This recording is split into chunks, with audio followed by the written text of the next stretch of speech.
Most of us know how to beat ourselves up. We replay the mistake at 2 a.m. We rehearse what we should have said. We carry the guilt around like a stone in a coat pocket, heavy enough to slow us down, not heavy enough to make us actually deal with it. That's not accountability, that's just suffering.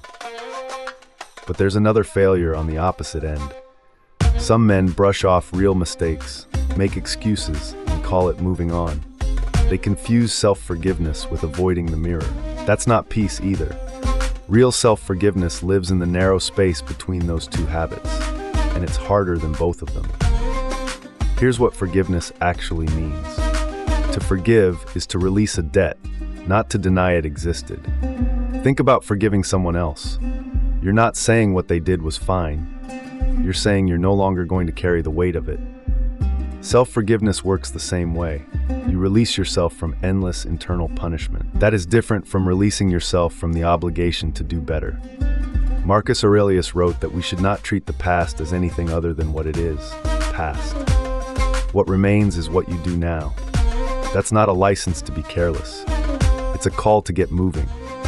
There's a version of guilt that works. It signals something went wrong. It points toward repair. It fades once you've addressed the harm. That kind of guilt is useful. Pay attention to it. But a lot of men get stuck in a different kind. Rumination. Feeling bad about the same thing over and over while nothing changes. Excessive self-criticism tends to make behavior worse, not better. It erodes the steadiness you need to actually act differently. As Seneca put it, a man who spends all his time grieving his losses has no time left to repair them. Before you can forgive yourself, you have to be fully honest about what you did, not a softened version. Not a story where circumstances carry most of the blame. The plain truth, I did this, I made this choice. This harm is connected to me. That honesty isn't punishment, it's clarity. And clarity is what makes change possible. Then comes repair.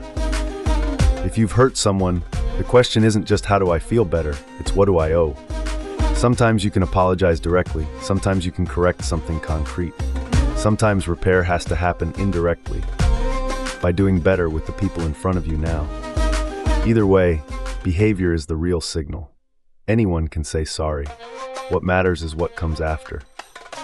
Viktor Frankl observed that even in extreme suffering, men retained the freedom to choose how they would respond.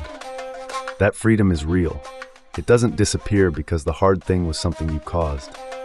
So before you move forward today, ask yourself one honest question. Have I been truthful about what I did, done what I can to make it right, and committed to doing differently? If yes, that's the work. And that's when forward motion is earned.